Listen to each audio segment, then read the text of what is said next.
Start recording. Pronto. Gravando.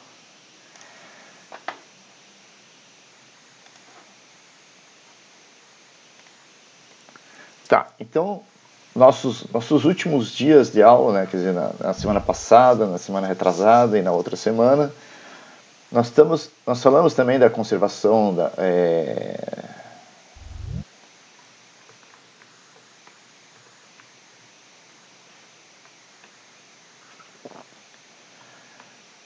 conservação de massa, né?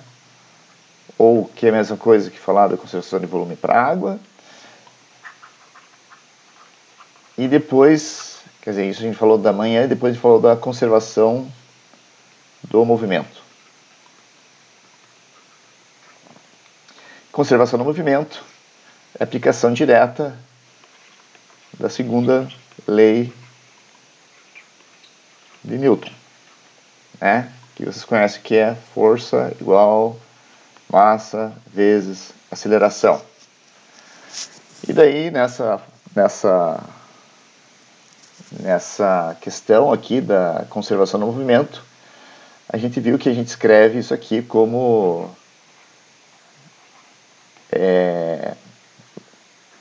que o movimento, né, dado por isso aqui,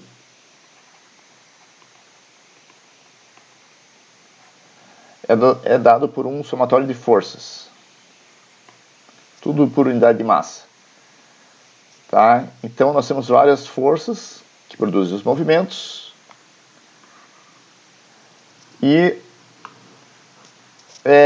em sumário nós temos 4 principais. E em ordem, deixa eu achar vocês que vocês sumiram aqui. Tá. Em ordem, qual é a primeira força?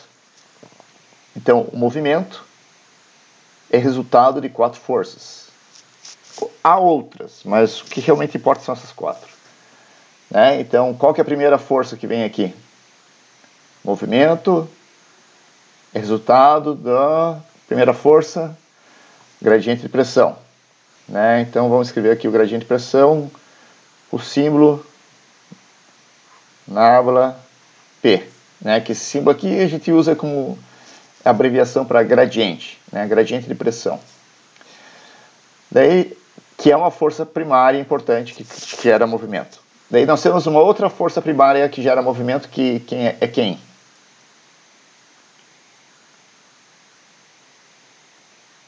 Então, nós temos o gradiente de pressão, mais uma segunda força primária que gera movimento, que é quem? Quem que é a segunda força que vem aqui? Não é a força gravitacional. Tá? A força gravitacional é a força que atrai a Terra, a Lua, a Terra, o Sol e assim por diante. É a força que gera marés. Não é a força gravitacional, mas tem a ver com gravidade. Peso. Muito bem. Então, só que aqui como a gente... Tá, eu vou escrever... Tá, é peso. Eu vou colocar aqui peso. Que entra aqui só G, né? Porque é tudo por unidade de massa, mas é o peso. Então, essas são as duas forças primárias. E aí nós temos outras duas forças que são chamadas de forças secundárias, porque são forças que não geram movimento, mas são forças que passam a atuar uma vez que o movimento é gerado. Né? Que são quem? Primeira é Coriolis, e a outra é... Não é cisalhamento. O cisalhamento do vento entra aqui também como condição de contorno, para essa outra força que gera o movimento, mas não é essa que a gente, não é o nome dela não é cisalhamento do vento. É aquela que faz com que o cisalhamento no vento, exatamente, fricção. Porque é a fricção interna, tá? O cisalhamento do vento é uma força, é uma atuação em contorno, na superfície da plataforma. Então, o vento atuando na superfície da plataforma vai transferir momento para a água, vai causar movimento. Mas a transferência do momento da superfície para baixo é pela fricção interna ao corpo líquido, né?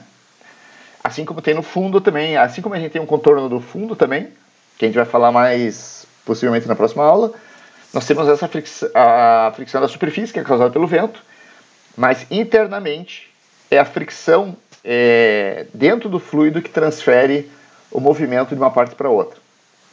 Tá? Bom, disso aqui nós começamos a detalhar um pouco mais sobre o gradiente de pressão, que é, aliás, antes de entrar aqui, entendendo, né, que a gente sempre está trabalhando aqui com um sistema cartesiano, né, x, y, z, e que x, as propriedades em x são mais ou menos equivalentes às propriedades em y, e que são relativamente diferentes das propriedades em z, né? Então, quer dizer, os movimentos horizontais, a gente separa, né, os movimentos horizontais, né, no plano xy dos movimentos verticais no eixo z. E aí acontece uma coisa interessante, né, que o peso ele só atua na componente z, né? E quando a gente fala dessa equação e fala do peso, isso aqui produz para nós a equação hidrostática, que é pressão igual a ρ g z. Quer dizer, z é não, vamos chamar aqui de delta z, né? É uma variação da coluna d'água. Delta é uma variante, né? Uma variação da coluna d'água. Então,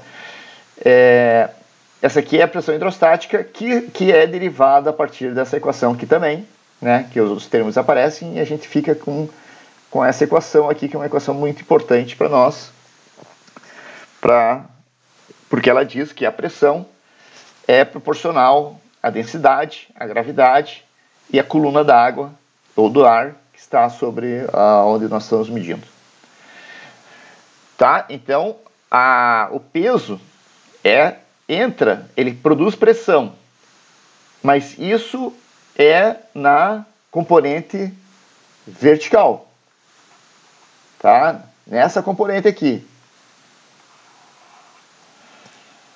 Mas os movimentos horizontais no plano XY não são causados pela pressão, são causados pelo gradiente de pressão, tá? Então, a força gradiente de pressão é que efetivamente produz os movimentos. E a partir daí a gente viu que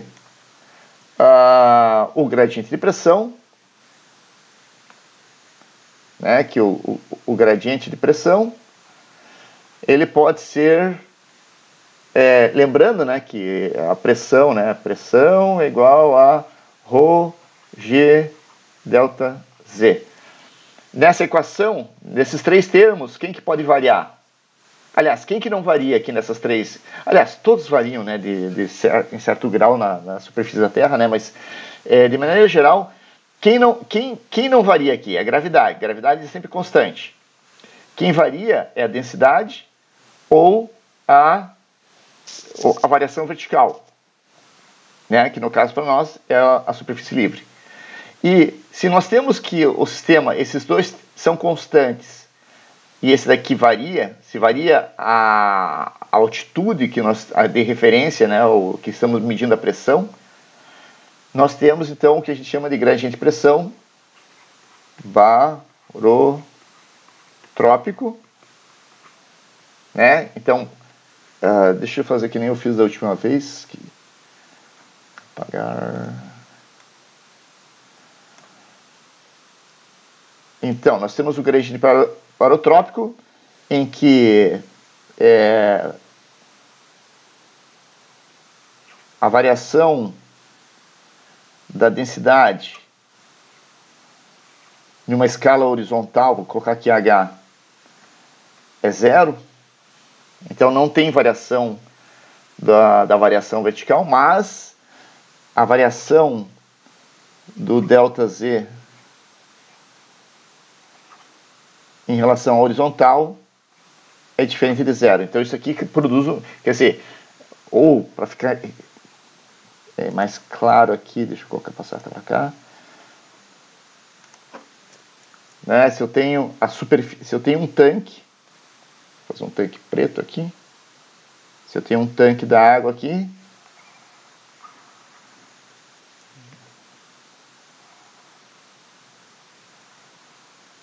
e eu tenho água aqui dentro, e essa água está inclinada.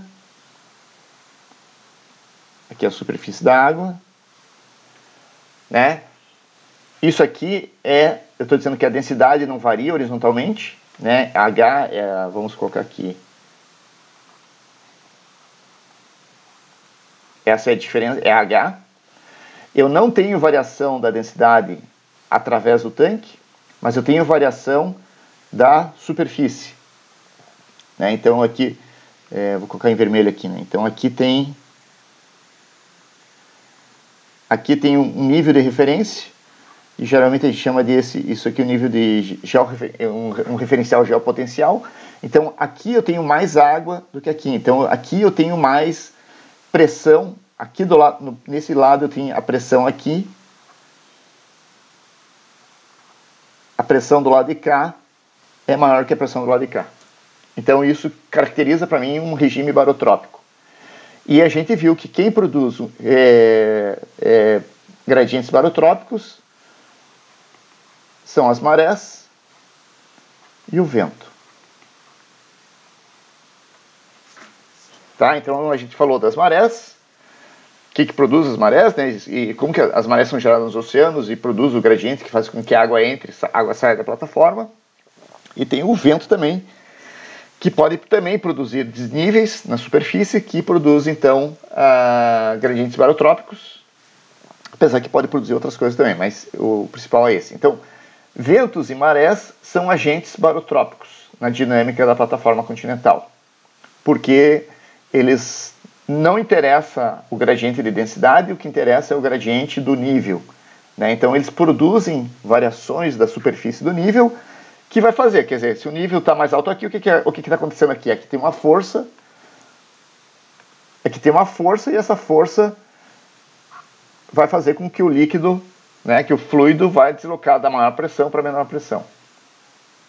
Então isso nós falamos, né, tivemos uma semana para falar das marés, e na outra semana a gente falou sobre os ventos. Mas nós temos também o gradiente de pressão baroclínico, que é o contrário do que acontece aqui. Eu tenho que a variação da densidade na horizontal é diferente de zero, e não importa, quer dizer, a variação da vertical na horizontal, né, da superfície livre do oceano, é igual a zero. Então, nesse caso aqui, nós vamos ter também um tanque, para exemplificar, em que a superfície está equivalente a uma superfície geopotencial, né? Não existem variações do campo de gravidade aqui, então ela é uma superfície equivalente, mas o que acontece aqui é que eu tenho um campo de distribuição da densidade. Tá? Então, aqui eu tenho uma densidade 1, aqui eu tenho uma densidade 2, aqui eu tenho uma densidade 3. E aqui eu vou dizer que a densidade 3 é maior do que a densidade 2, que é maior do que a densidade 1. Então, o que vai acontecer aqui é que a pressão devido à altitude da água, a coluna d'água, é a mesma. Então, não existe gradiente de pressão barotrópico. Mas a densidade aqui é maior que a densidade aqui. Então, quando eu coloco um sensor e medir a pressão aqui, como a densidade aqui é maior, a pressão aqui vai ser maior. E aqui também eu terei uma situação que isso vai gerar uma força que vai fazer com que o fluido se movimente. Só que aqui é interessante, porque aqui no barotrópico, a força ela é equivalente em toda a coluna d'água, tá? Por um lado. Então toda a água vai ser forçada a ir para o outro lado em toda a coluna d'água. E aqui o interessante no baroclínico, e isso é uma diferença importante, é que a água aqui vai para esse lado e a água aqui vai para esse lado. Tá? Então, enquanto o gradiente de pressão barotrópico produz a força atuando em toda a coluna d'água para um lado só, o gradiente de pressão baroclínico produz essa outra situação em que a água da camada de baixo vai para um lado e a camada de acima vai para o outro lado. Tá? Então isso é uma diferença muito importante quando a gente fala de movimento. Então aqui todo movimento vai para um lado. Aqui a parte de baixo vai para um lado, a parte de cima vai para o outro lado. E isso obviamente tem consequências importantes. Então é sobre isso que nós vamos falar hoje. Né? Então hoje nós vamos falar do gradiente de pressão baroclínico. Então isso é o prelúdio, né, da nossa aula. Então vamos falar de... Vamos colocar em azul. Então vamos falar do gradiente de pressão baroclínico. Ou, como a gente também pode chamar, como a gente chama, na verdade, esse efeito de baroclinicidade.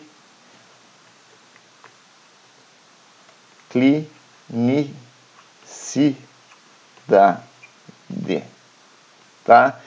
Então a gente é um jargão, tá? Então a gente fala os processos que envolvem a baroclinicidade, tá? Que é gradientes horizontais da densidade. Ok, então o que é importante aqui é variações horizontais da densidade. E a densidade, lá no início a gente falou, teve aulas que a gente falou que a densidade ela varia em função da salinidade, da temperatura e da pressão. Em plataforma continental, a pressão não importa muito. O que importa mais é salinidade e temperatura. E, né, assim, não é questão aqui de dar aula de novo, né, mas assim, a gente, você tiver a fazer o exercício, né, e que como que varia a densidade em função da salinidade. Então, ela varia assim, aumenta a salinidade, aumenta a densidade. E o efeito da variação da densidade em função da salinidade é, se não me engano, 0,7 unidades de densidade por variação de unidade da salinidade. E em relação à temperatura,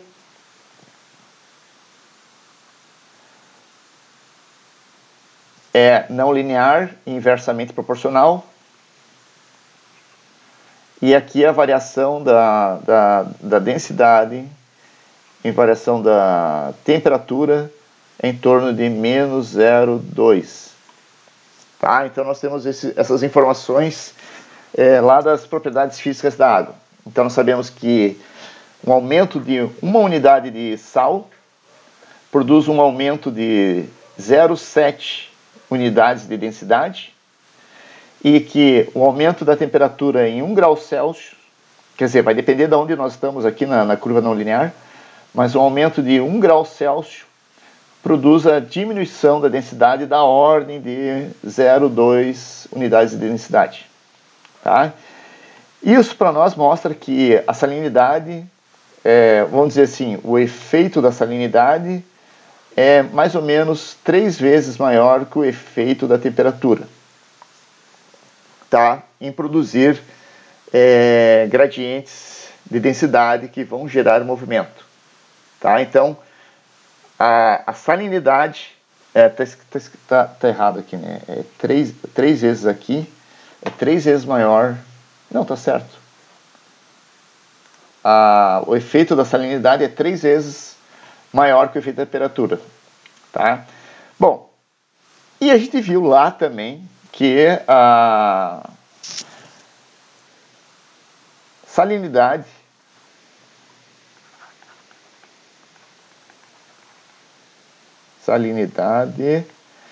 é resultado de balanço de massa. Balanço soluto solvente. Quer dizer, entrada ou saída de água, já que o sal não pode entrar e sair. E a temperatura é resultado do balanço de calor. Quer dizer, a água esquenta, a água esfria por ganhar ou perder calor. Então, isso aqui tudo vai afetar o campo da densidade. Tá?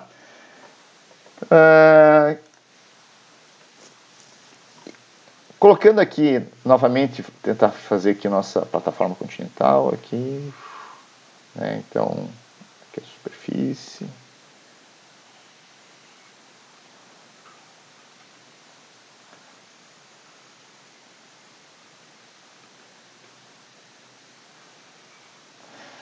Então, nós temos que... não ficou bom o azul, mas aqui aqui na plataforma continental, né, a gente tem as bordas abertas, etc e tal, e tem a questão que a água, por exemplo, calor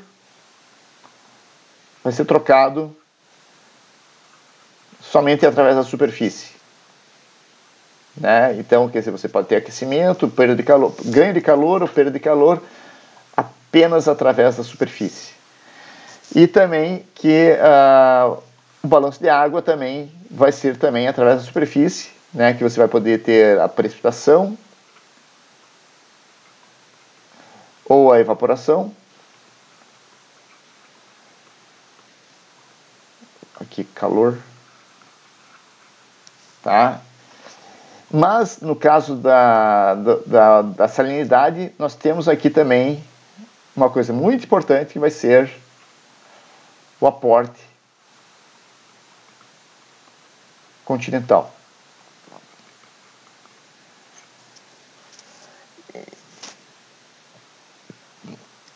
E, quer dizer, isso aqui são fatores que afetam a densidade. Quer dizer, então, se você está fornecendo calor, né, quer dizer, a água aqui em cima vai esquentar e vai ficar mais leve.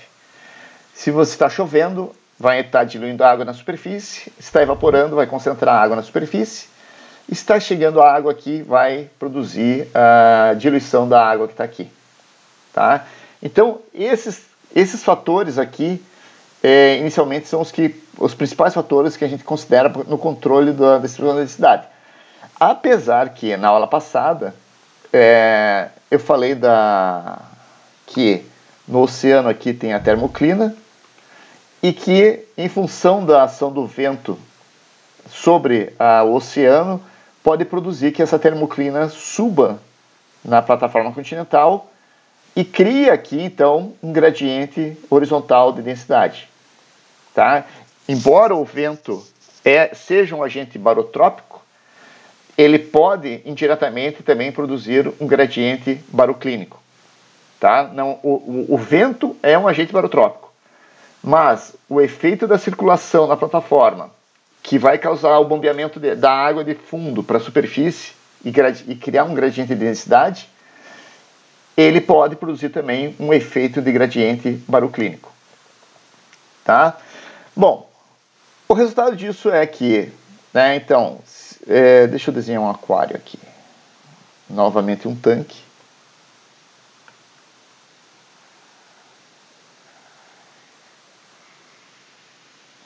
E aqui as coisas começam a ficar um pouco mais... Não vou desenhar um aquário aqui.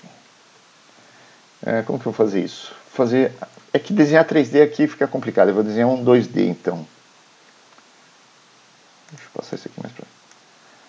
Tá, vou desenhar aqui. Bom, na verdade eu tinha que falar outra coisa para vocês antes de começar a falar disso.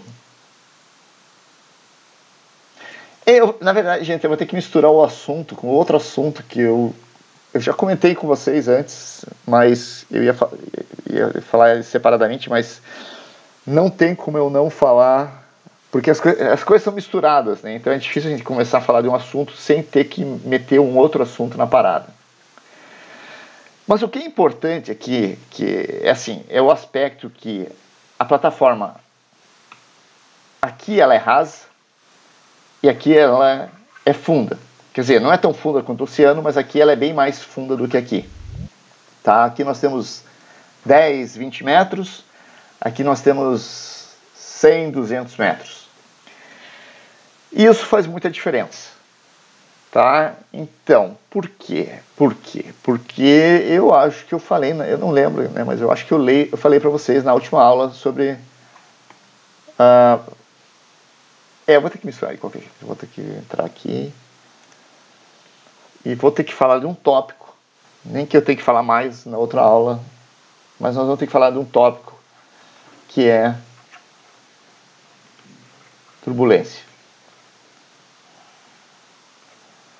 Tá? Para vocês entenderem a importância do que acontece e o que acontece na plataforma em relação que eu estou fornecendo calor, balanço de massa, isso vai produzir alguma coisa ou não, nós temos que ter uma noção do que é turbulência.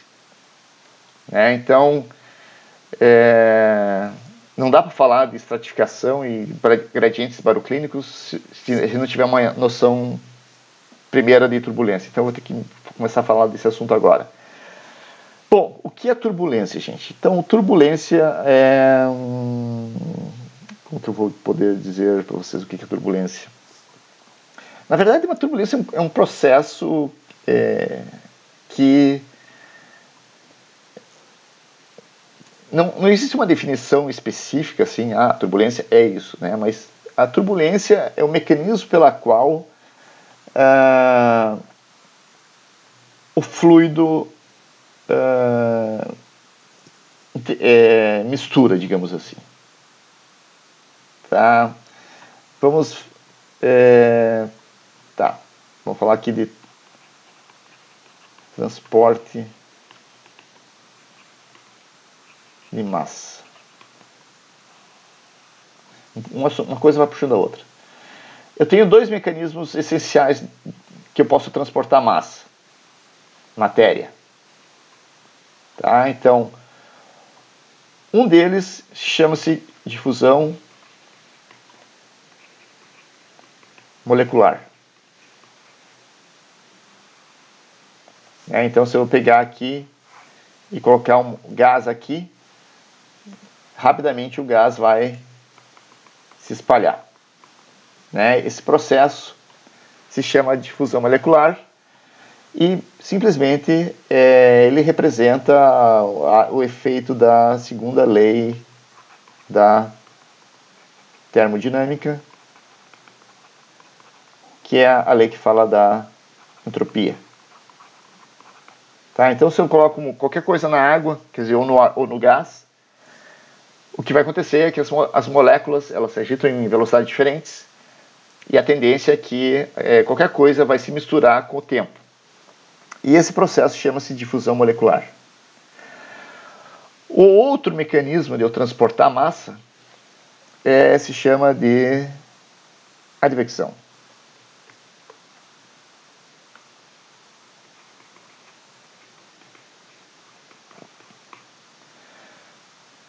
Tá? Então, nós temos esses dois mecanismos que transportam matéria, massa.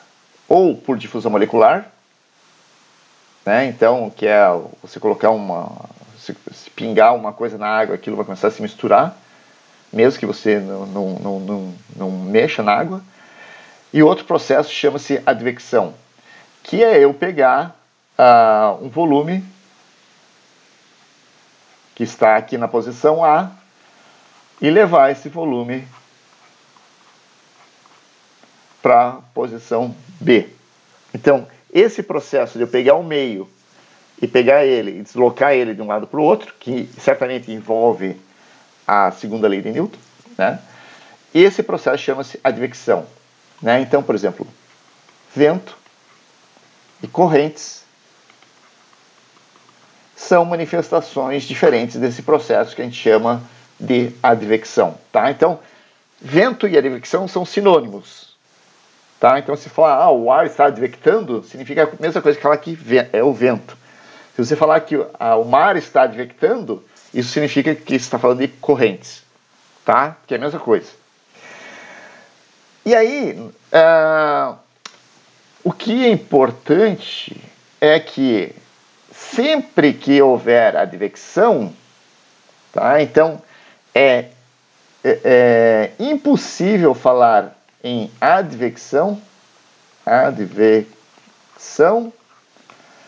sem falar em fricção, tá? Porque, voltando lá nas nossas... Voltando aqui, qualquer coisa que se movimentar, né? Qualquer coisa que eu colocar em movimento no oceano, na atmosfera, necessariamente vai existir fricção. Ela pode ser até pequena ou grande, mas ela sempre vai existir. Então, qualquer condição que eu produza movimento, automaticamente, inerentemente, vai haver fricção. Tá? Então, vocês podem até assim, imaginar que se você tem aqui, quer dizer, se você inicia um movimento, né, se você tem, cadê a minha caneta? Tá aqui. Se você tem aqui o ar, é até difícil desenhar uma coisa assim. Por exemplo, você tem um tanque aqui, tá? Um tanque. E a superfície do tanque. E vamos fazer assim. Aqui você tem um gradiente de pressão barotrópico. Se tem um gradiente de pressão barotrópico, é porque vai haver movimento. Então, se isso aqui vai produzir movimento, toda a coluna d'água vai se movimentar para o lado de cá, mas aqui no fundo a água vai se movimentar com uma velocidade menor, porque vai haver o atrito, né, entre a água e a parede, e a água que está aqui embaixo vai se movimentar com uma velocidade menor com que a água que está aqui em cima. E isso vai produzir turbulência. Tá? Então, ou, por exemplo, se vocês assoprarem o ar, né, então imagine se eu pegar aqui um tubo e assoprar o ar vai sair daqui e vai começar a se misturar com o ar que está em volta, que não está se movimentando. Então, esse processo aqui é um processo que leva a advecção, gera automaticamente fricção.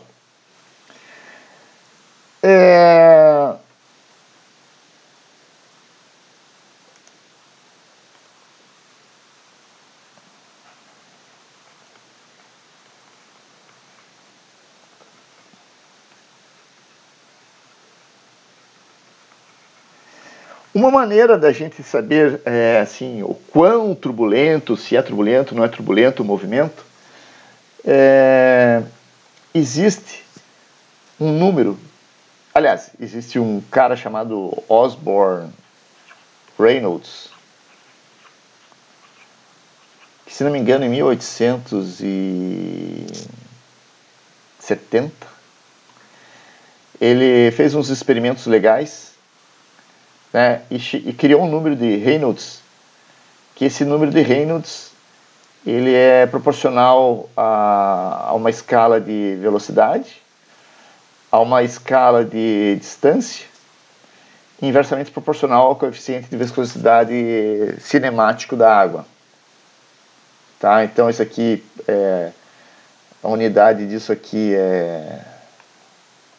velocidade é metro por segundo, isso aqui é metro, isso aqui é metro quadrado por segundo. Então isso aqui é um número adimensional. E esse número de Reynolds, se ele... não lembro agora, se não me engano é menor. Se ele for menor que 2000, o fluxo é dito sendo laminar. Se ele for... tem um limiar, mas assim, tipo, se ele for maior que 2000, ele passa a ser... na verdade tem um transicional até que ele começa a ficar turbulento, né? Mas ele já é turbulento aqui. Então, se a velocidade for muito baixa e a distância vertical, a escala de distância for muito grande, nós podemos até ter um escoamento laminar. Escoamento laminar significa que, se eu pegar aqui um fundo e desenhar uma parede aqui, a velocidade vai ser a mesma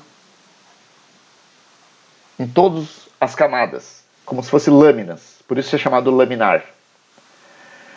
E como esse número aqui, né, 10 a menos 6, não, ele é 10 a 6.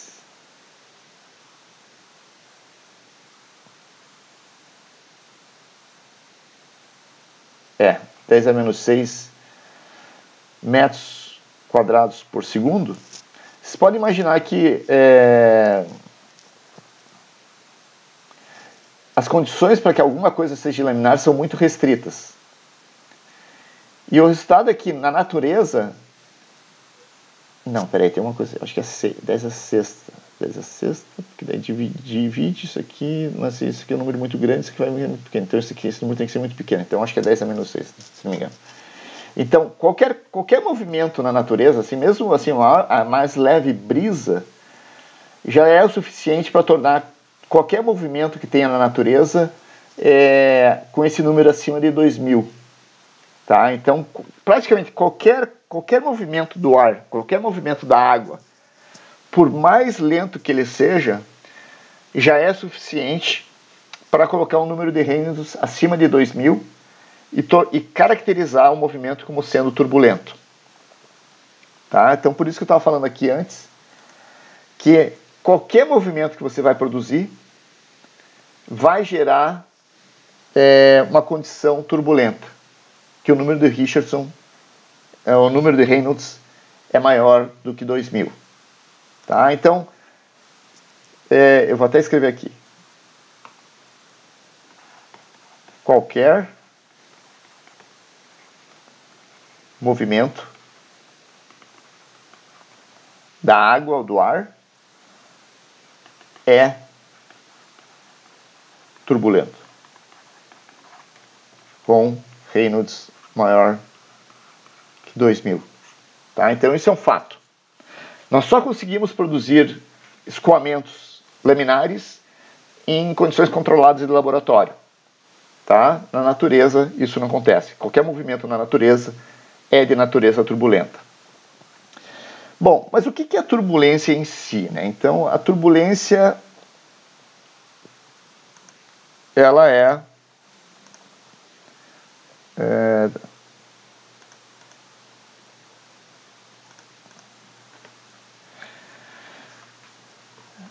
bom, a turbulência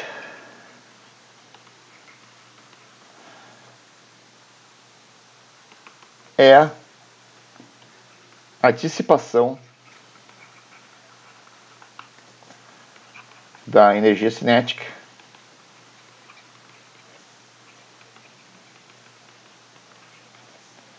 em calor.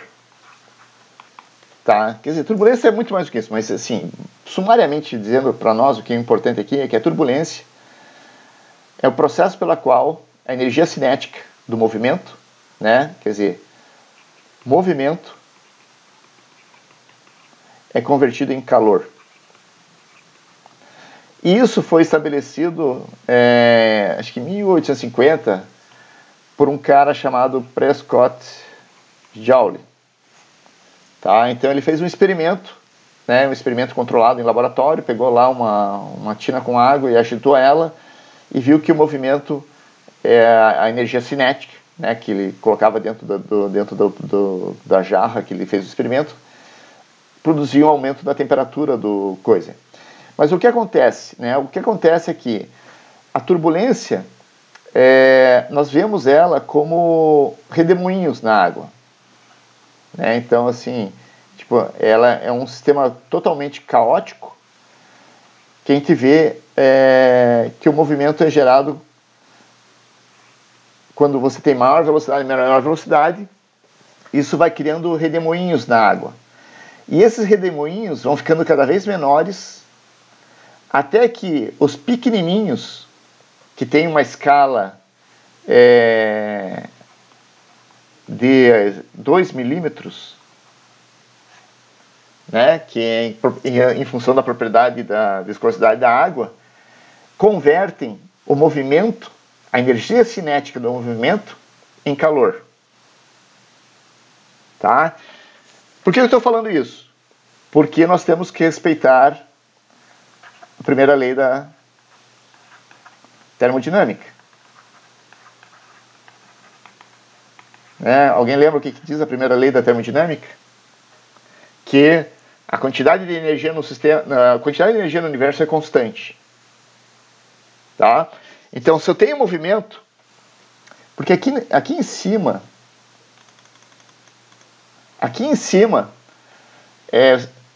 se eu tenho uma força e essa força está produzindo movimento, significa que tem energia vindo de algum canto. Tá?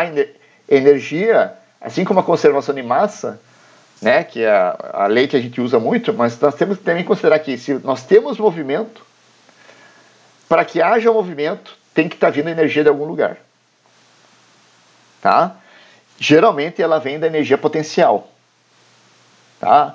A maré, o vento, o que elas produzem? Elas produzem um gradiente horizontal de pressão, e quando isso acontece, a energia potencial aqui é maior que a energia potencial aqui. Então existe uma conversão da energia potencial em energia cinética, movimento.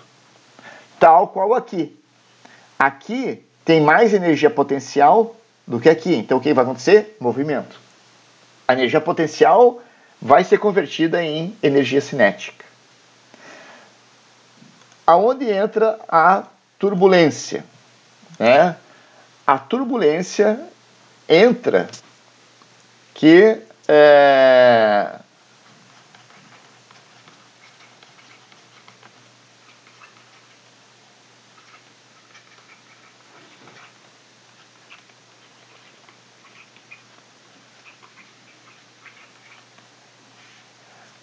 o fundo não se mexe.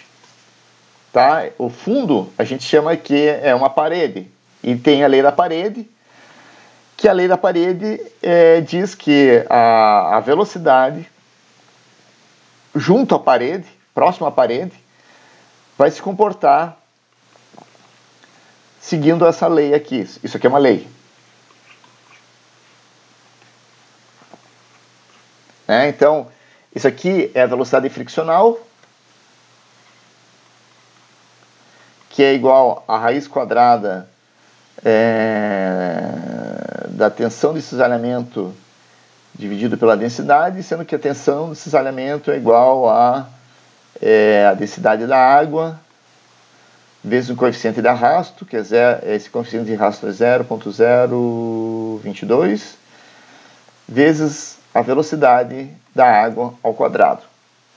Tá? Então eu obtenho esse valor aqui se eu conheço isso aqui, a velocidade. Esse coeficiente varia, mas normalmente ele é aproximado de 0,022. A densidade da água é a densidade da água. E Z é a distância do fundo. K é a constante de von Karman, 0,41. E Z é a distância do fundo. E Z0 é um coeficiente de rugosidade. Tá? É uma escala, assim, como que eu vou dizer? Por exemplo, se o fluido, se a água está escoando sobre areia ou se a água está escoando sobre um fundo de cascalho. Né? Então, um cascalho vai produzir muito mais rugosidade do que um fundo de areia. Ou se ele está fluindo sobre lama. Então, o tipo de material, o tipo que assim, é exatamente isso. A rugosidade que o fundo apresenta vai dizer como que isso acontece. E essa lei, né, que a gente pode simplesmente fazer um gráfico com ela no Python, ela diz que a velocidade, aqui é um sistema de referência, que a velocidade longe do fundo, aqui vai ter a velocidade, aqui é z, né? Quer dizer, afastando-se do fundo é z. O que vai acontecer é que a velocidade aqui é zero. Eu vou em vermelho aqui. Aqui a velocidade é zero e a velocidade aumenta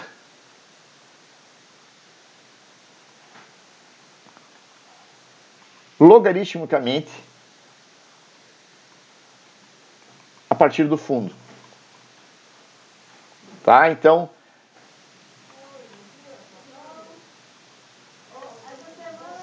essa lei aqui... Peraí que tem alguém incomodando aqui em casa.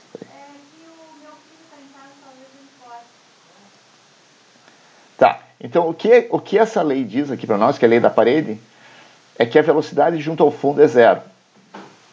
Tá? Então eu estou colocando aqui mais uma componente para vocês. Então eu estou colocando várias, na verdade. Né? Então, vamos só para recapitular para vocês não perderem, até porque eu perdi o fio da meada aqui com a campainha.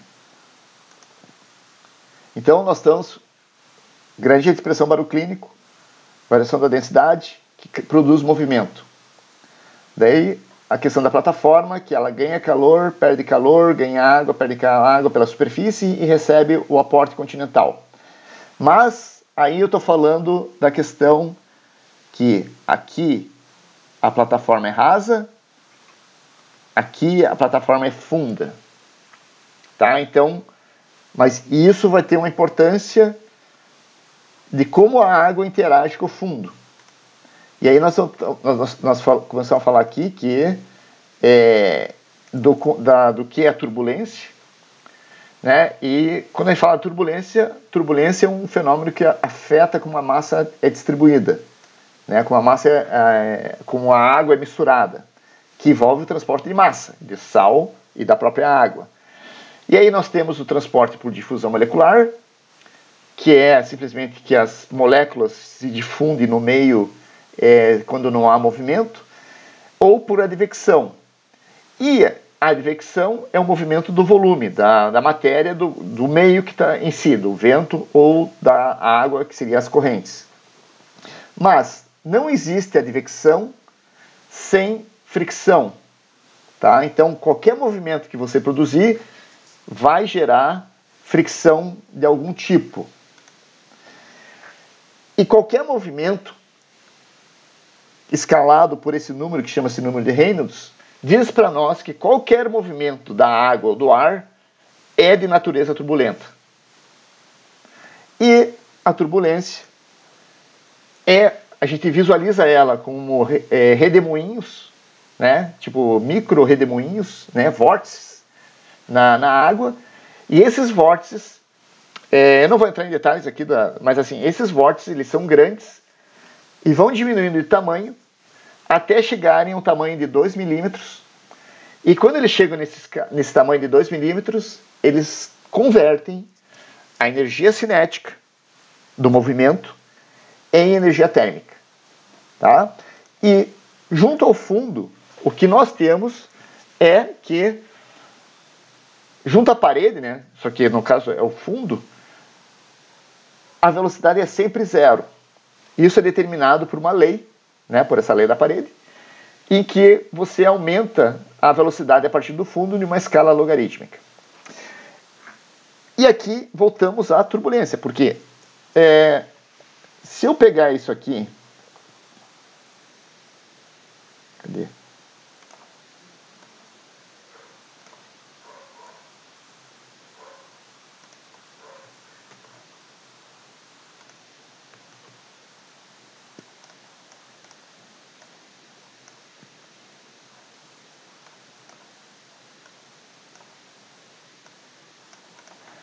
se eu pegar um perfil de velocidade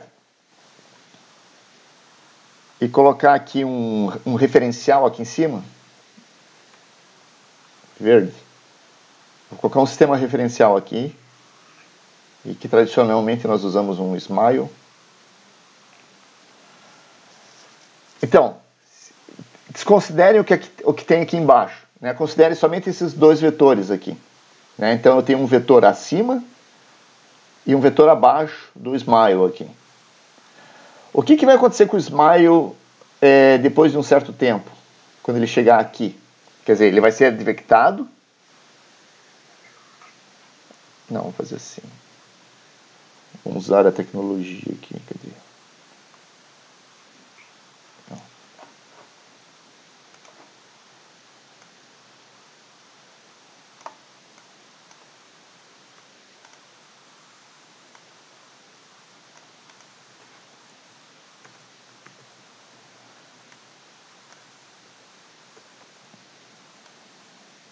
Eita.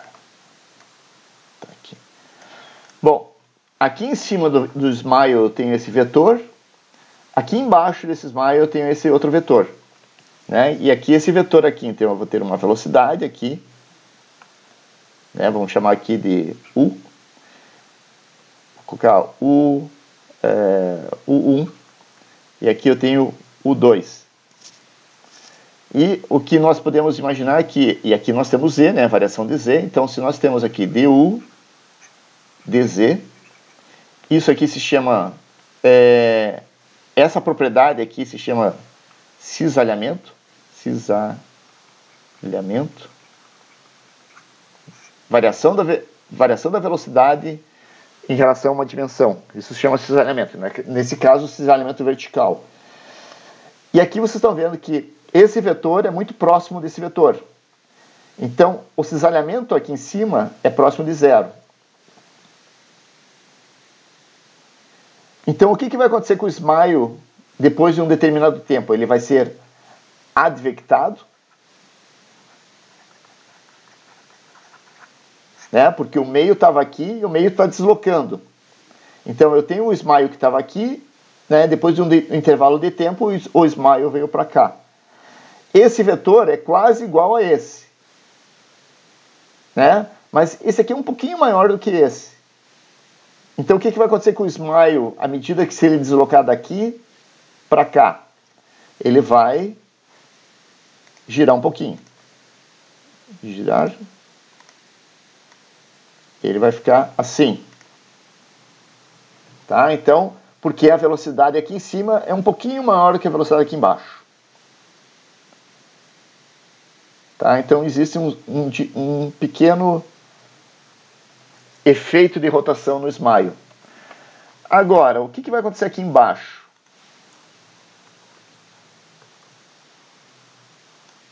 Se eu colocar um smile aqui embaixo,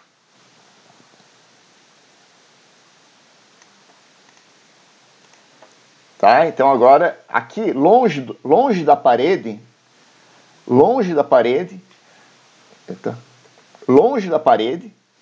eu tenho que a quantidade de cisalhamento vertical é relativamente pequena. Tá? Ela não deixa de existir, mas ela é pequena, bem pequena. Mas próximo da parede, se eu pegar o smile e colocar aqui embaixo,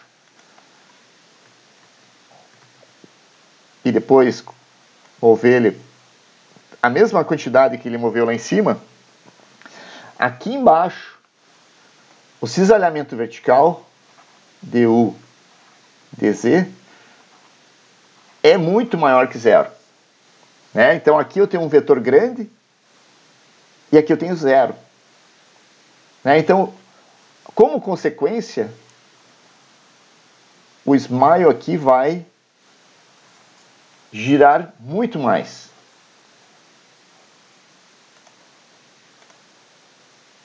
E pode ficar até de ponta cabeça. Quer dizer, pode ficar de qualquer jeito. Tá? Então, essa é a grande importância da parede. O fundo não se mexe. Tá? O fundo fica imóvel. O fluido é forçado, digamos, por um gradiente de pressão barotrópico, pela maré. Quando a maré sobe, ela empurra a água para a plataforma.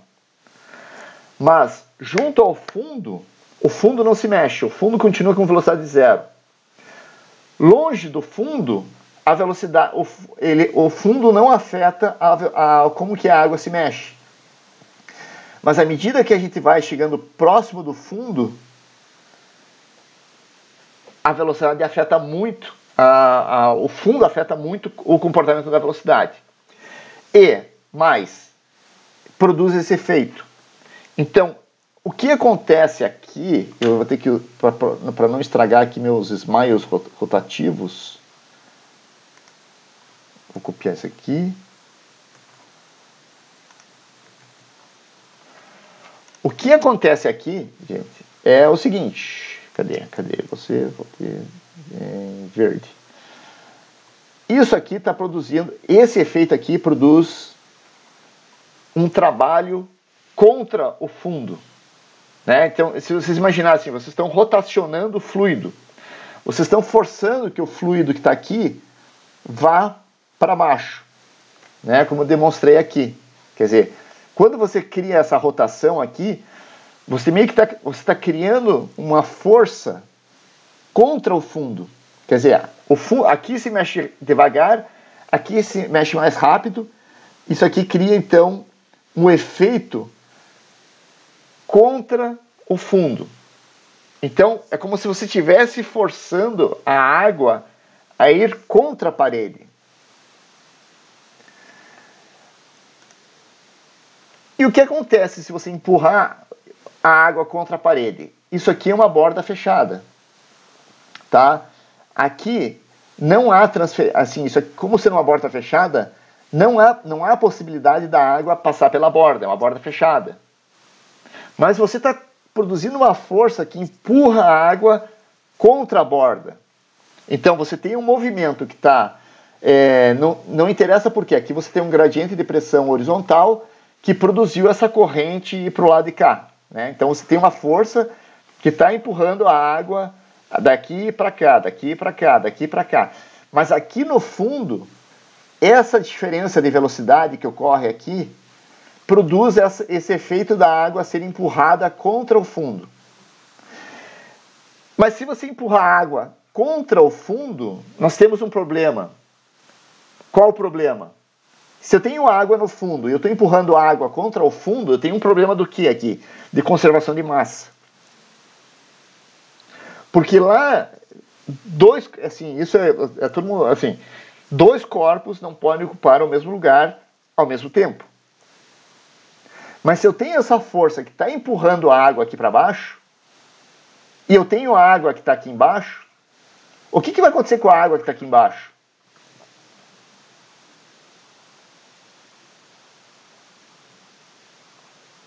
Então, eu tenho... A água está escoando aqui.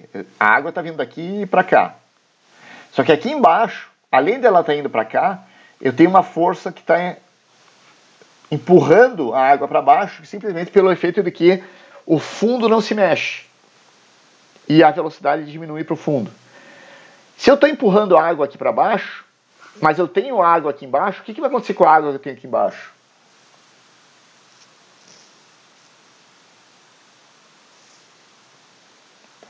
Primeiro pilar da dinâmica, qual é? Quer dizer, vai ter que subir. Né? É conservação de massa. Então, se eu estou empurrando a água para baixo, em amarelo, a água que está aqui embaixo, obrigatória vai ter que subir. Tá? Isso não ocorre de uma maneira, assim, como que é? De uma maneira ordenada. Isso aqui é um processo extremamente caótico. Tá? Então, quando você cria essa força para baixo, deixa eu fazer assim. Quando você cria e a água é obrigada a vir aqui para baixo, você vai criar explosões de água saindo de baixo para a superfície. Então, a gente mostra esse diagrama para vocês, né? Como se fosse... Mas esses vetores que vocês estão vendo aqui, seria o que nós chamamos de velocidade média. Tá? Então, se eu coloco um sensor medindo a velocidade aqui, quer dizer, esse diagrama mostra o perfil da velocidade média junto à parede. Mas se eu fosse medir a velocidade no tempo, né, então isso aqui é a velocidade no tempo. E, por exemplo, né, nesse nível aqui, ó, nesse nível Z aqui, ZX aqui, tá? Então, a velocidade no nível ZX. Esse vetor velocidade aqui seria a velocidade média. Tá? Seria, se eu medisse durante vários minutos, né, seria esse valor aqui médio. Mas durante esses vários minutos, se eu medir a velocidade vai ser assim. Tá? Completamente caótica. Então nós temos a velocidade média e nós temos essa variação em termos da velocidade, que seria a variância da velocidade, que é como realmente acontece junto ao fundo. Ora a velocidade é positiva para cima, ora a velocidade é negativa para baixo. E isso não tem um sinal, isso aqui não é um sinal harmônico, não é um sinal, não tem nenhum processo, completamente aleatório. Né? Como eu disse aqui, caótico. Então, esse perfil é o perfil médio. Mas, no tempo, isso é completamente variado, né? Isso produz esses, literalmente, explosões. Né? Então, isso empurra a água para baixo e isso cria, então, essas explosões de massa para cima. Só que quando essa água aqui vai para cima, a água que está aqui em cima vai para onde? Ela é obrigada a ir para outro lugar também. Então, isso cria a tal da turbulência. Tá? Então, e quanto mais próximo do fundo, maior. E à medida que vai se afastando para o fundo, a turbulência vai diminuindo. Tá? Então, isso é um conceito importante, assim, que se nós temos movimento, inerentemente nós temos fricção. E se nós temos um movimento em águas rasas, a produção de fricção, a produção de turbulência pela interação com o fundo vai ser muito maior do que em regiões profundas. Tá? E aqui isso aqui tudo foi meio um parênteses, para eu poder voltar aqui. Tá? Então, lá no início do curso, né, a gente falou das escalas, das características da plataforma e de várias coisas. Né? Daí nós estamos falando agora das forças primárias que geram movimento. E daí falamos das marés, e falamos do vento, e hoje nós estamos falando dos componentes baroclínicos. Mas o componente baroclínico depende do gradiente horizontal da densidade. E aqui estão as componentes que geram esses gradientes.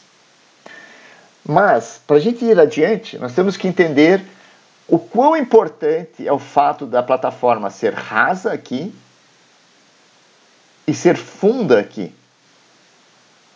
Tá? Por causa disso. Junto ao fundo, o fundo não se mexe, mas eu tenho velocidade. Então eu vou ter produção de turbulência no fundo. E a turbulência no fundo, aí vamos falar de... Bom, eu vou ter que falar mais uma coisa aqui, né? Porque a gente vai... voltando a isso aqui. Tá? Então nós temos dois mecanismos de transporte de massa: difusão molecular e advecção. Deixa eu copiar isso aqui. Só para ficar o mesmo. Você. Eu sei que essa é uma aula um pouco densa, por causa desses conteúdos aqui, gente, mas isso é dinâmica.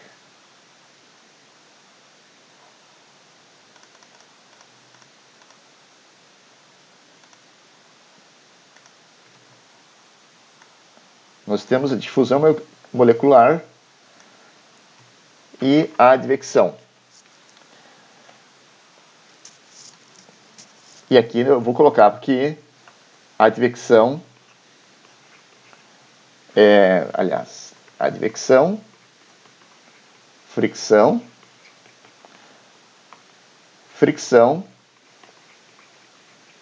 turbulência.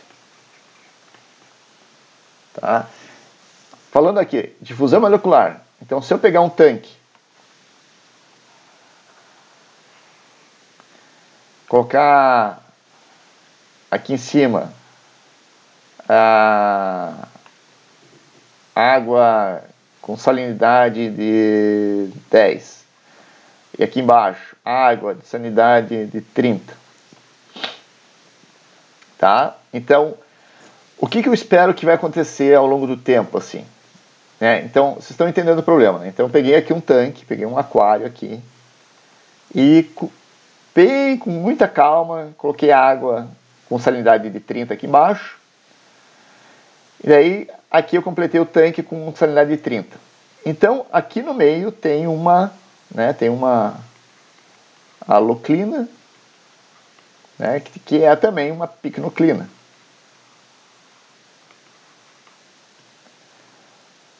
Mas existe a segunda lei da termodinâmica,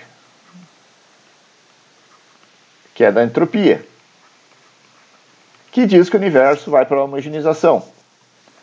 Então eu espero que o que vai acontecer? Que as moléculas de sal, né, na verdade, molécula de sal é errada, né, os íons de sal, né, o sódio e o cloro, vão começar a viajar para cima, né, rompendo aqui, passando através da termoclina, e depois de um certo tempo,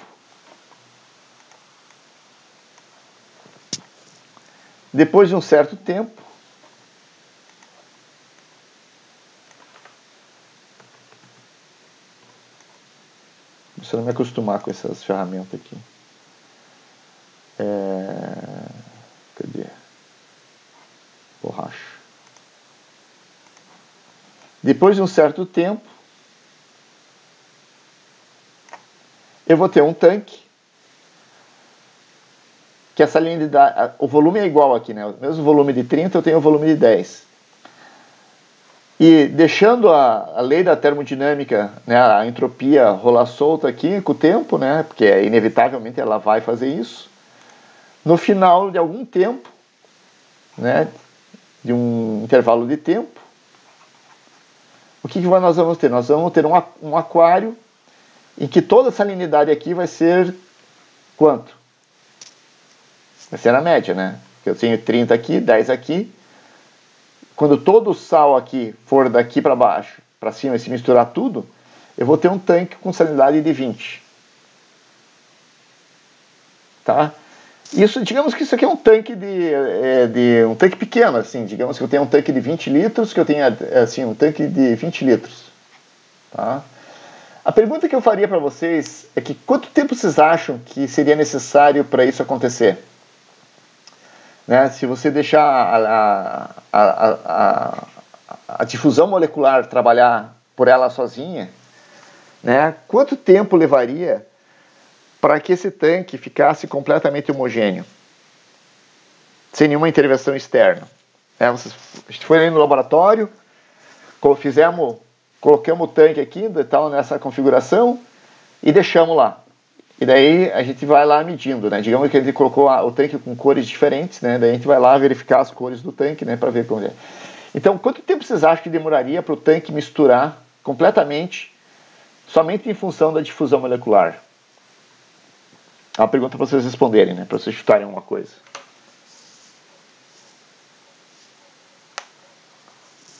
né? Lembra das escalas da oceanografia lá? Eu estou falando aqui de segundos, horas, dias, semanas, meses. A Michelle ali colocou aqui, vamos colocar. A Michelle sugeriu 30 minutos. Tá? Então se eu colocasse aqui um tanque aqui embaixo com água de 30, aqui em cima com água de 10, ela acha que a difusão molecular em 30 minutos seria suficiente para homogeneizar todo o tanque. Tá? Então, alguma outra sugestão aí para mais ou para menos?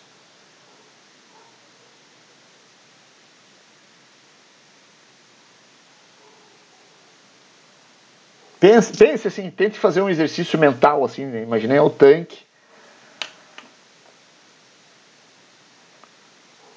Eu vou até achar, porque eu fiz um experimento desse aqui. Vamos ver se eu acho aqui nas minhas fotos. Acho que está no meu celular as fotos, talvez.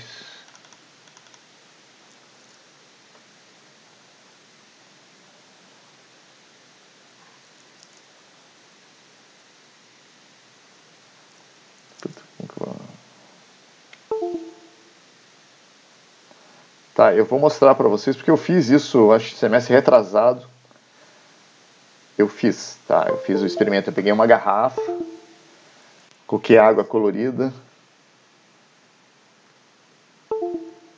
Eu só vou ter que procurar aqui. Então vocês têm que ter um pouquinho de paciência, porque eu acho que é bem elucidativo isso. Cadê o meu show desktop?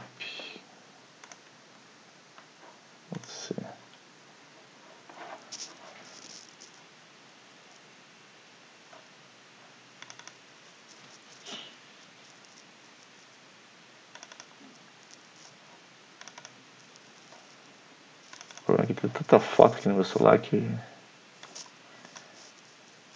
meu computador não é do...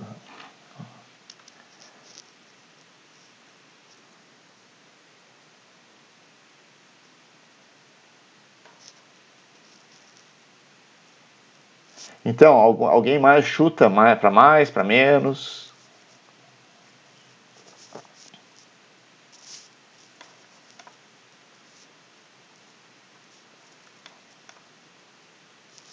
Ninguém chuta? Ninguém... Imagine que vocês fizeram esse experimento mental, assim, de pegar...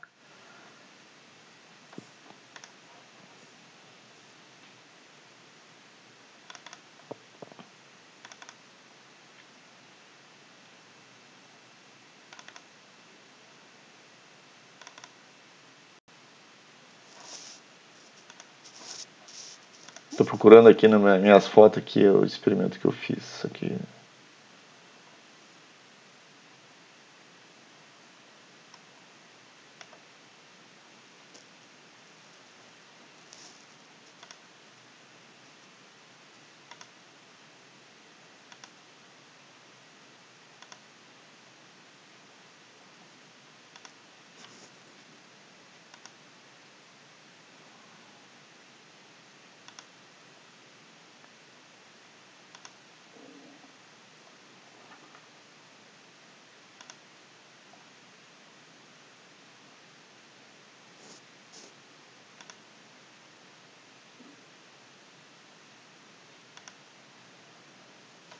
Não vou encontrar.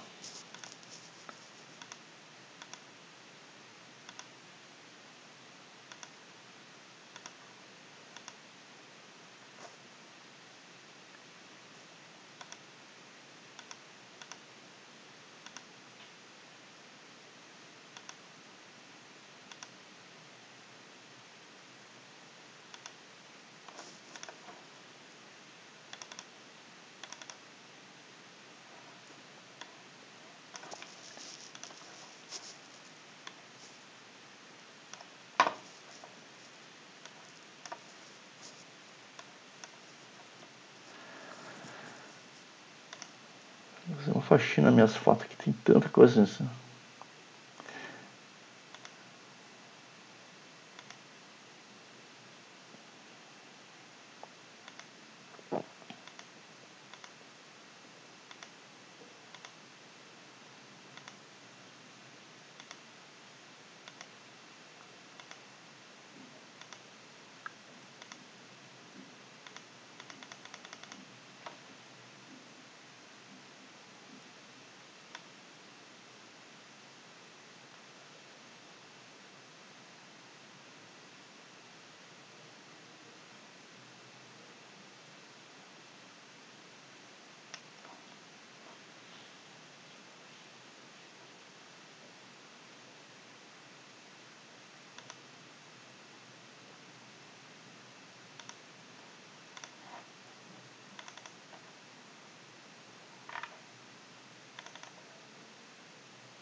Hoje tá difícil aqui.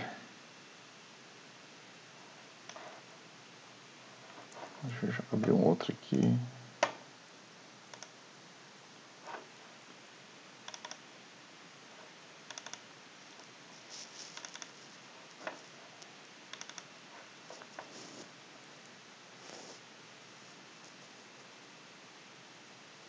Ah, tá aqui, achei. Tá. Tá um pouco no lugar errado.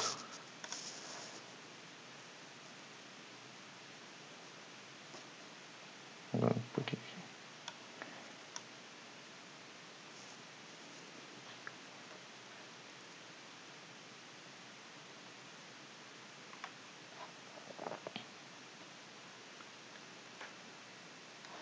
Onde eu acho?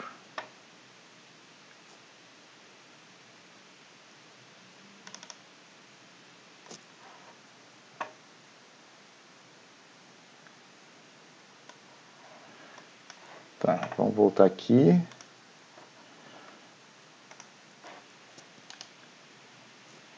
Copy.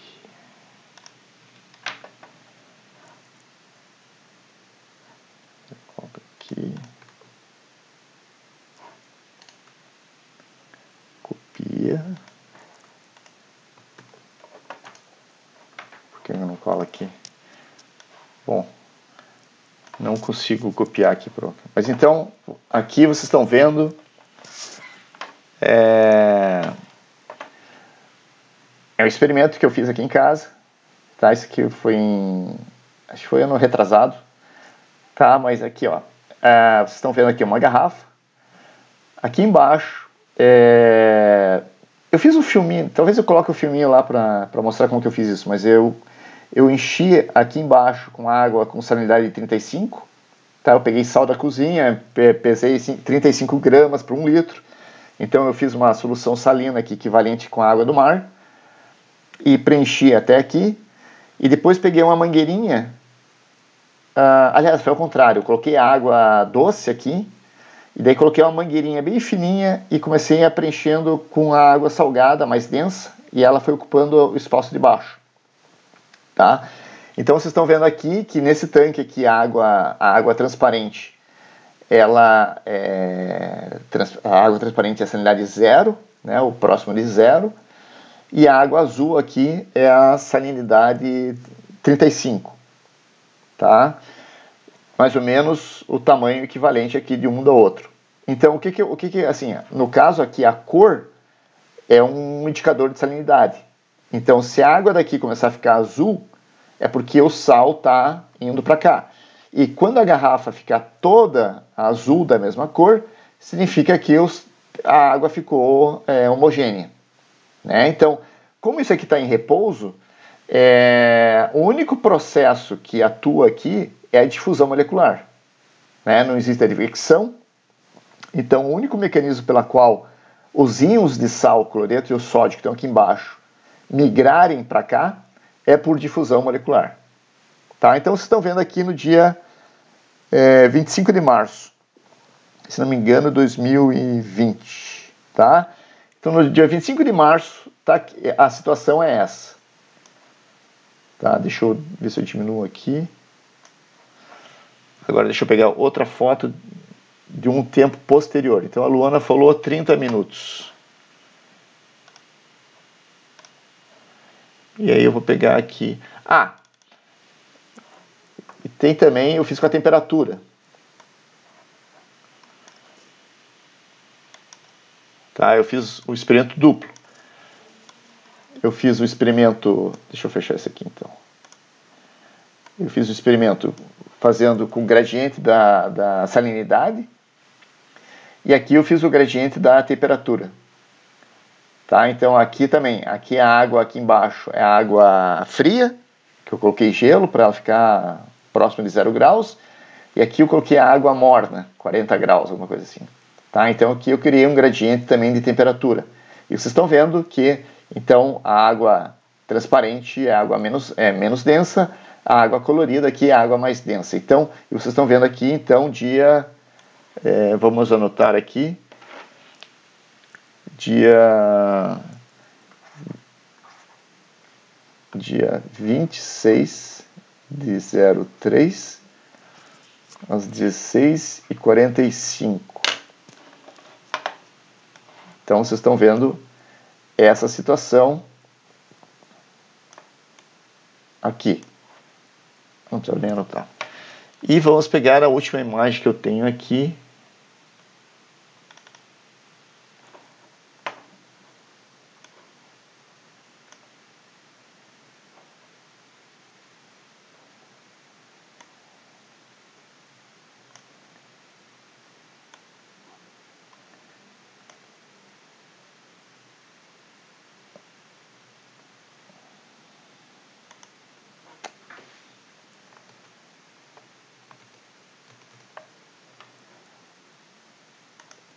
Eita.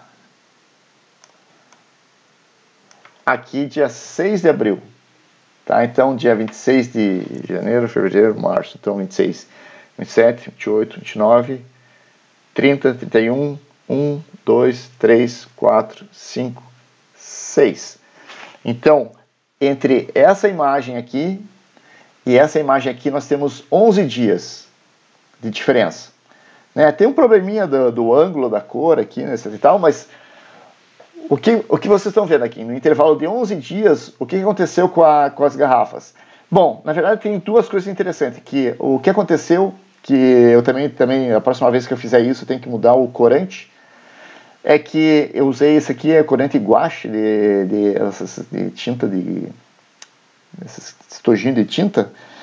Só que isso é um colóide, né? E o que aconteceu é que ele decantou. Né? Então, as moléculas do corante decantaram. Mas percebam que a água aqui em cima continua clara, completamente transparente. Se sal ou corante fosse difundido aqui para cima, essa água ficaria minimamente azulada. E o que vocês estão vendo aqui é que depois de 11 dias, a cor da água aqui em cima continua totalmente transparente, tá? Então, eu não medi, né? Não fiz a medição, mas eu posso afirmar com relativa certeza que uma quantidade mínima de sal foi difundida aqui para cima.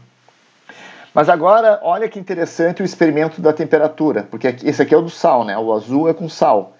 E esse aqui é o experimento da temperatura, porque a temperatura é uma questão de energia. Então, aqui existe uma barreira física, que é a picnoclina, que também impede que o sal passe através dessa barreira.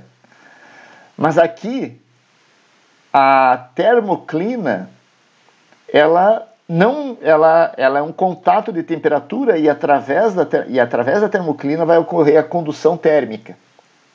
Então, aqui também teve o problema da decantação do corante, né, que vocês estão vendo aqui. Mas olha a cor da água aqui e aqui. Então, vocês viram que o calor foi conduzido, né? Quer dizer, a temperatura... depois de algum tempo, que eu posso dizer talvez a questão de horas, né, vários minutos, até poucas horas,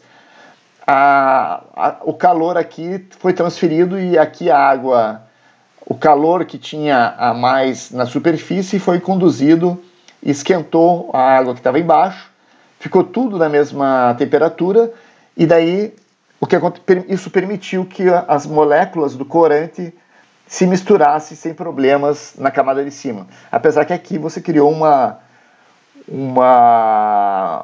clina de corante, eu não sei como que é o nome de uma clina de corante, uma corantoclina, né?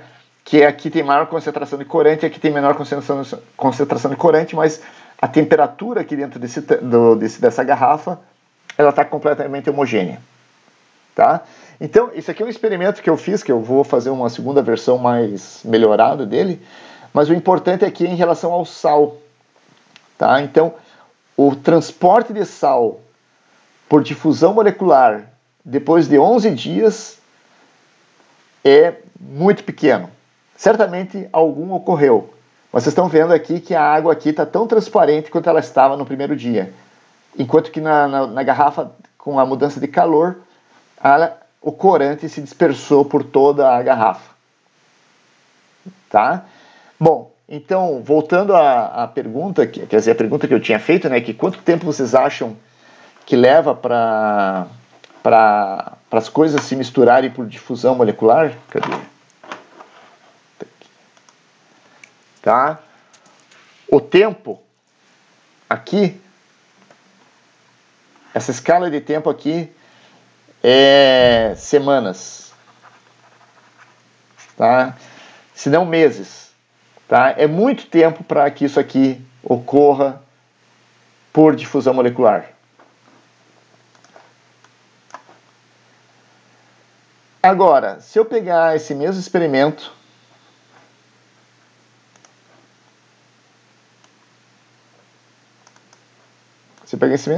aqui,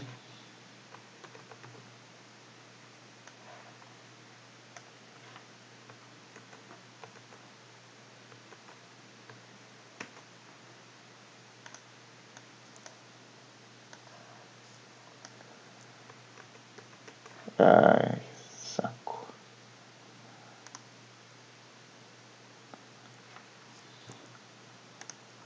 Misturou tudo aqui. Tá, vou fazer aqui de novo. Aqui, se eu pegar um experimento, fizer um outro experimento aqui, esse mesmo experimento,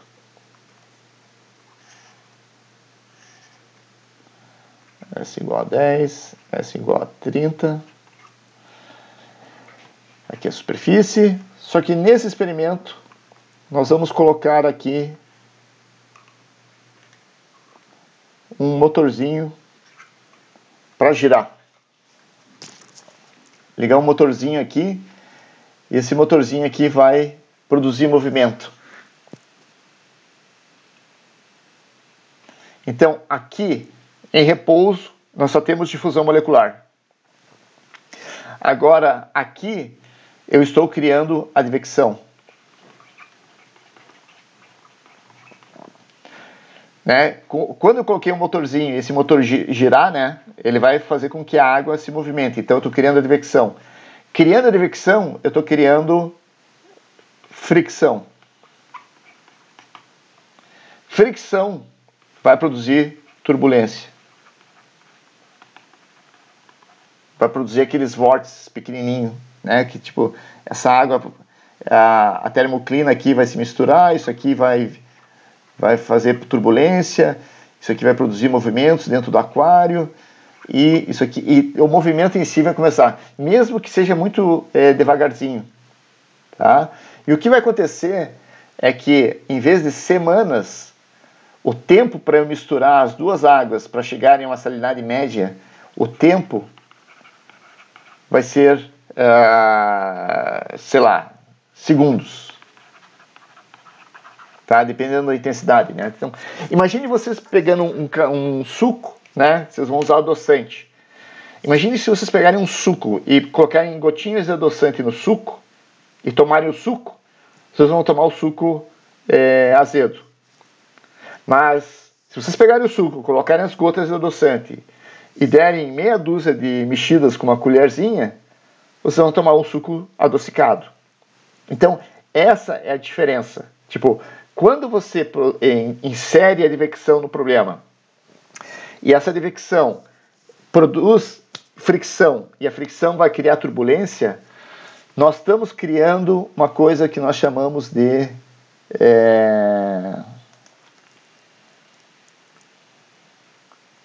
macro turbulência.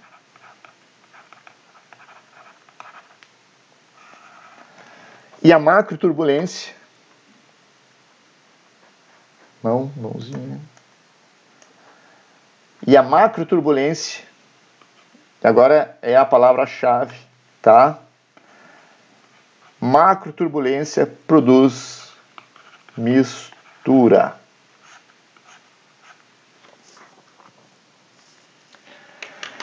Então, toda essa história da turbulência, da lei da parede, da advecção, da difusão molecular, da difusão da advecção, tudo isso é para falar que quando eu tenho condições para criar macro turbulência,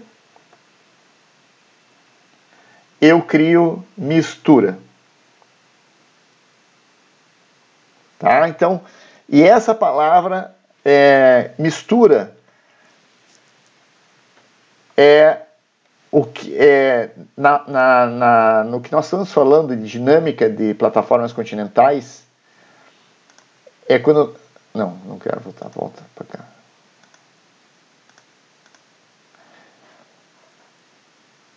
É que o que interessa na plataforma é se ela é estratificada ou se ela é homogênea. Então, entre estratificado e homogêneo é uma questão de mistura. E mistura é uma questão de turbulência. E turbulência, para ter turbulência, você tem que ter energia. E a energia tem que vir de algum lugar que vem do movimento. Tá? Que horas são? 3h10. 3h05. Tá, eu sei que essa aula está ficando, assim, a sequência de informações é complexa, tá? Mas de fato, a dinâmica da plataforma, a dinâmica dos oceanos, a dinâmica dos fluidos geofísicos é complexa. Porque não é um conceito simples, tá? É um conceito elaborado, que envolve várias coisas, tá? Então, eu não posso falar da baroclinicidade da plataforma continental se a gente não entender o quão importante é a mistura. E, para eu entender mistura, eu tenho que entender do que é macroturbulência e aonde que ela é gerada. Aonde que a macroturbulência é gerada? Com a fricção no fundo.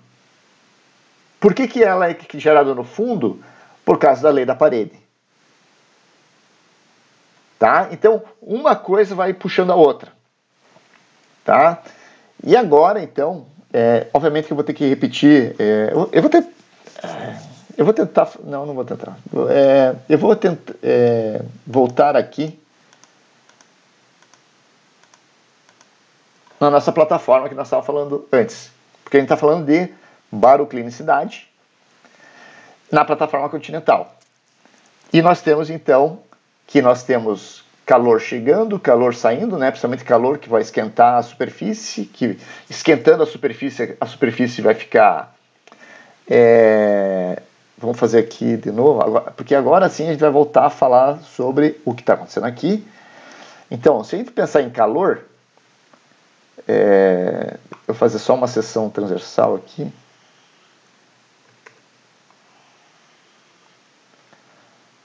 Então, se a gente fala de calor, então o calor chega do Sol e o que vai acontecer? A temperatura da água aqui em cima vai subir. E quando a temperatura da água sobe, o que eu espero? Que se a gente fizer um perfil da temperatura, se a gente for pegar um barquinho, chegar aqui, pegar um barco, pegar um navio oceanográfico aqui, fazer uma medição com o CTD, o perfil da temperatura, aqui é a profundidade, aqui é a temperatura. A temperatura aqui em cima vai ficar maior do que embaixo. Então a gente vai ter um perfil de temperatura assim. Vai formar uma termoclina. E isso aqui eu estou falando de dezenas de metros, porque isso aqui na plataforma, no caso, eu estou falando da termoclina sazonal. Isso aqui vai criar uma variação vertical da densidade, que não necessariamente cria um gradiente baroclínico, mas isso aqui cria que a temperatura aqui é maior do que a temperatura aqui embaixo. Então, você cria então um gradiente vertical da temperatura. Obviamente que a densidade vai ser invertida, porque como aqui é mais quente, aqui é menos denso. Então você cria que a plataforma fica estratificada. Então isso aqui vai produzir, se eu pegar isso aqui, eu vou criar então uma estratificação da plataforma, certo? Então, recebe calor, né? O calor chega, tem um balanço térmico, tem a lei de Stefan, tem várias coisas acontecendo aqui, e a temperatura aqui esquenta, mas a temperatura aqui embaixo, a condução térmica não é o suficiente para esquentar. Então, você cria uma condição estratificada. Tá? Então, esse é o primeiro cenário. Aliás, vamos copiar isso aqui.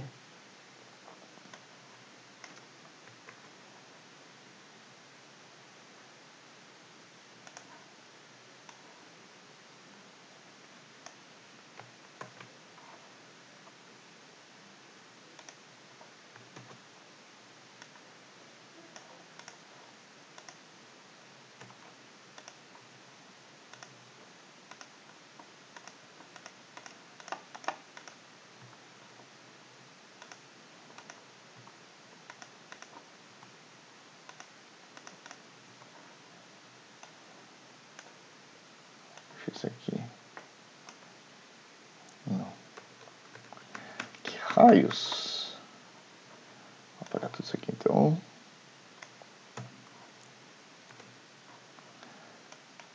Esse programinha é meio chato aqui para fazer essas coisas aqui.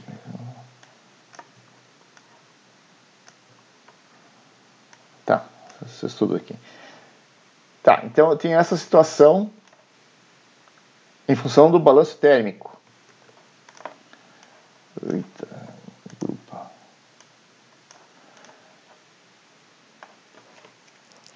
Então, isso aqui cria uma condição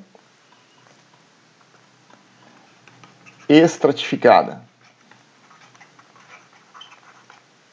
Ok? Então, assim, desconsiderando qualquer outra coisa, ganho de calor, principalmente no verão, né, vai produzir a termoclina sazonal e toda a coluna d'água fica estratificada.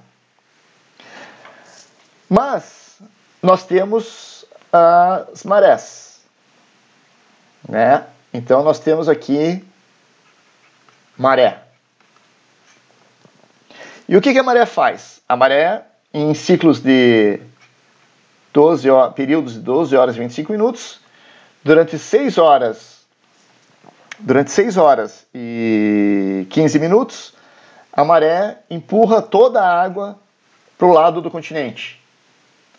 E a cada 6 horas e 15 minutos, 12 minutos, a água empurra toda a água é empurrada para fora. E a maré é um agente barotrópico, né? Quer dizer que em intervalos de tempo, toda a água vai ser empurrada para o lado de lá, e outro intervalo de tempo, toda a água vai ser empurrada para o lado oposto, da superfície ao fundo. Mas, aqui, nessa área aqui, eu tenho, sei lá, 150 metros de profundidade.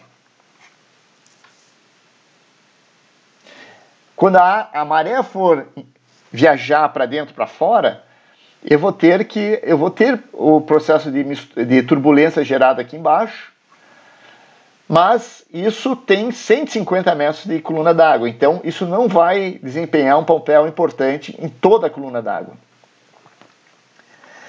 Mas aqui eu tenho 20 metros de profundidade. Né? Então aqui eu tenho 150 metros e aqui eu tenho 20 metros de profundidade.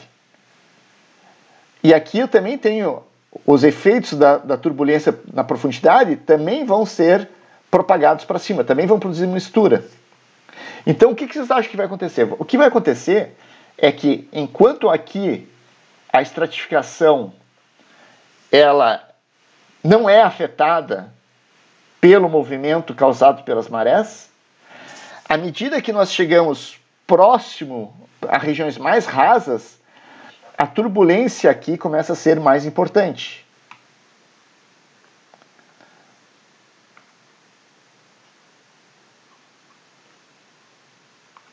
Então, quando a maré viaja, ela é um agente barotrópico. Ela vai e vem, vai e vem. toda a coluna d'água é afetada pela maré. Então toda a água vai para lá, toda a água vem para cá. Aqui no fundo também. Só que aqui tem turbulência, só que aqui eu tenho 250 metros de coluna d'água. Então a turbulência produzida aqui no fundo não chega até a área da termoclina. Mas à medida que eu vou chegando próximo às áreas mais rasas, a turbulência que é formada no fundo começa a misturar. Então o que vai acontecer? Aqui, a água que está aqui embaixo, ela é levada para cima, a água que está aqui em cima é levada aqui para baixo. Porque aqui é raso, tá? Então, como consequência disso, vou tentar copiar de novo isso aqui, vamos lá.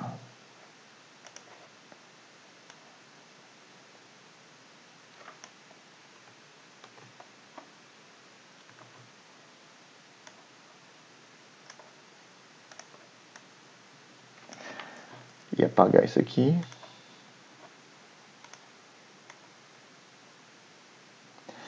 Como consequência disso, tá? É que aqui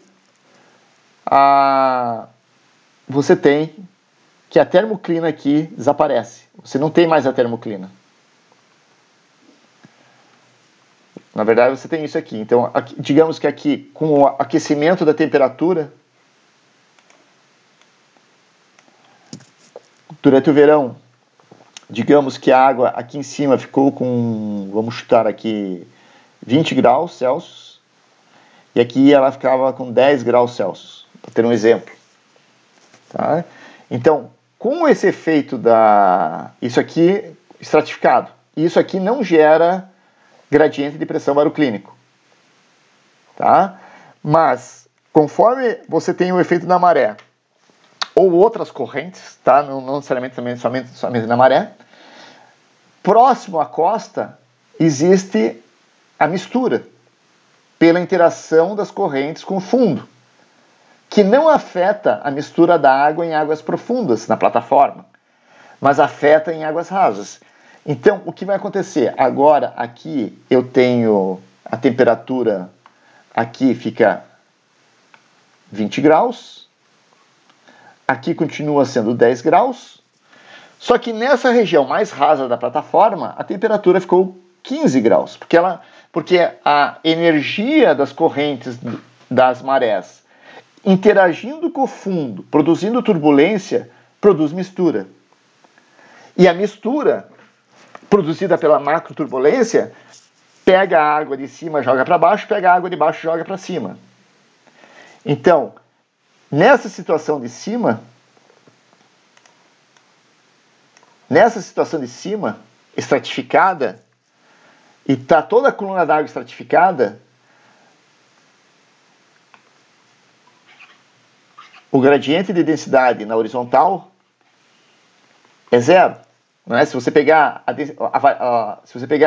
no mesmo nível qualquer aqui, o peso da coluna d'água que exerce a pressão aqui vai ser igual à pressão aqui, para o mesmo nível.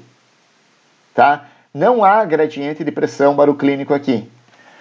Mas, se nós falamos da mistura produzidas pelas correntes das marés, aqui eu passo a ter, então,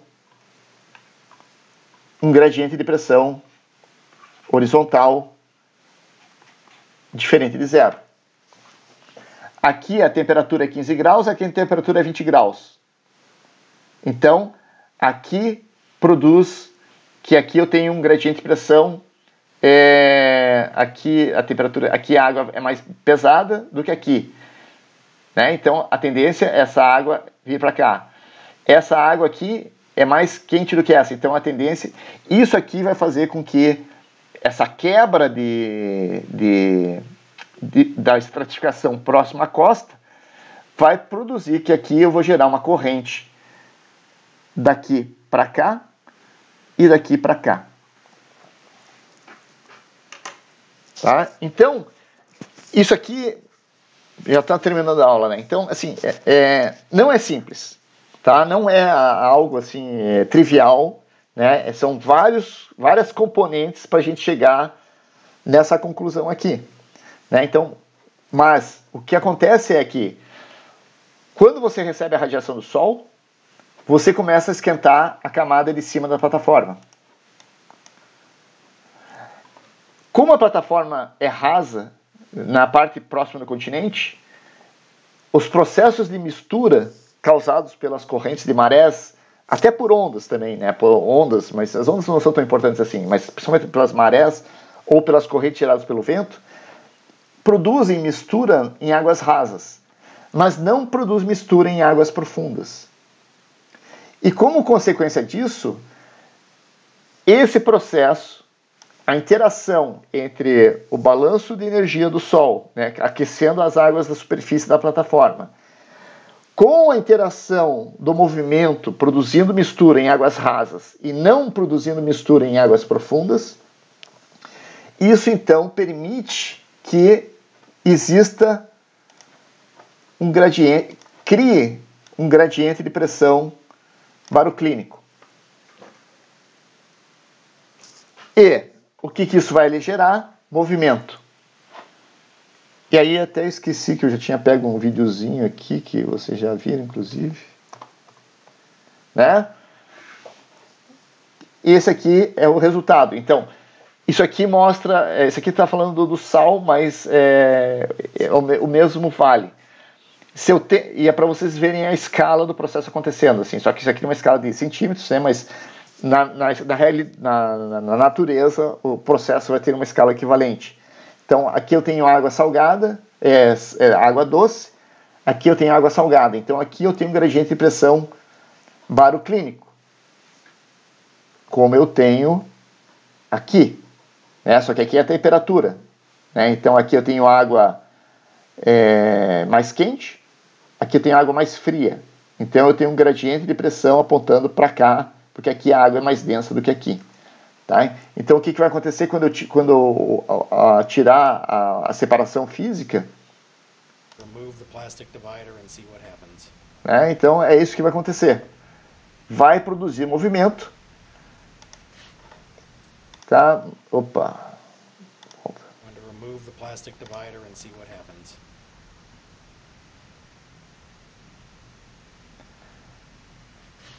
Tá? Então, o efeito da interação das correntes barotrópicas, misturando as águas na plataforma interna, vai ser um componente de geração de movimento.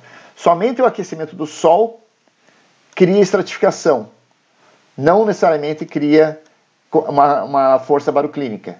Mas quando a gente começa a associar que em águas rasas os efeitos de processos de turbulência são muito mais intensos, o resultado final é que isso cria um gradiente barotrópico, baroclínico, e isso vai resultar em movimento na água da plataforma. Bom, hoje era isso que eu queria falar com vocês. Né? Na verdade, a gente vai falar ainda do aporte continental da água doce, né? Mas esse aqui é a primeira parte dos efeitos baroclínicos que é associado com o balanço de calor. Eu sei que assim, o fio da meada é complexo, né? Porque a gente vai passando por vários pontos diferentes, mas assim, em resumo, água rasa, movimento em água rasa gera turbulência. Movimento em águas profundas gera turbulência, mas essa turbulência não é tão importante para causar mistura. E isso, como consequência, pode produzir, então, os gradientes baroclínicos, que vão gerar uma componente de correntes que vai causar movimentos, e esses movimentos bidirecionais, que vão produzir transporte na superfície para um lado e o transporte no fundo para o outro lado. A gente vai falar das consequências disso também posteriormente. Tá? Então eu sei que a aula hoje foi um pouco densa. A próxima aula vai ser... Na verdade, na aula que vem eu vou repetir talvez os conceitos, daí talvez comece a ficar mais assim, seguindo Pavlov, né? Como a gente vai falar desses conceitos novamente na próxima aula, só que daí a gente vai falar da entrada da água doce dos rios na plataforma, e vai acontecer coisas similares, aí eu acho que vai ficar mais claro.